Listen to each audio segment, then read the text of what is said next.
Arestado ang isang lalaki ng dahil sa pag-hold up sa Makati City. Natunto ng sospek sa pamamagitan ng sarili niyang cellphone na naiwan niya habang tumatakas. Nagbabalik si Isaiah Mirafuentes.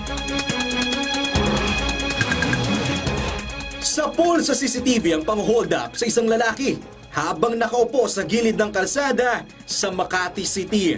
Kita sa video kung paano nakipagbuno ang biktima sa suspect.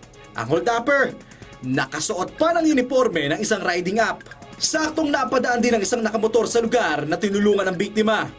Hinabol ng concerned citizen ang suspect, subalit pinaputukan siya ng baril.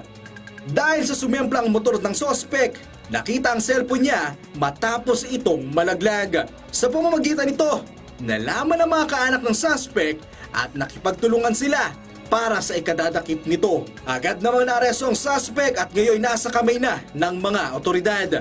Samantala, hindi naman ay sinasantabi ng PNP na posibleng miyembro ng grupo ng sindikato ang suspect.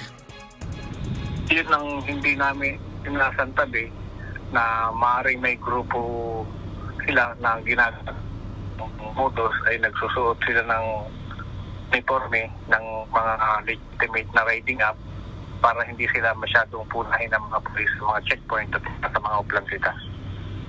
Bagamat sugatan ng lalaking nagmalasakit at tumulong sa biktima, sa kaputiang palad, nasa mabuting kalagayan na sila. Maging ang biktima, ligtas na rin. Sa atin pong mga kababayan, lalo na kung kayo ay nasa labas ng inyong bahay, maging mapanuri at mapagmatsyag, lalo na yung mga mahalagang gamit na dala nyo, lalo na kung may biglang tatawag sa inyo o kinakailangan yung cellphone, mangyari po lamang na siguraduhin yung nasa isang ligtas na lugar kayo. Kasalukuyan pang iniimbestiga ng baril na ginamit ng suspect, ngunit posibleng maharap ang suspect sa patong-patong na kaso, kabilang na ang robbery. Isaiah Mirafuentes para sa Pambansang TV sa Bagong Pilipinas.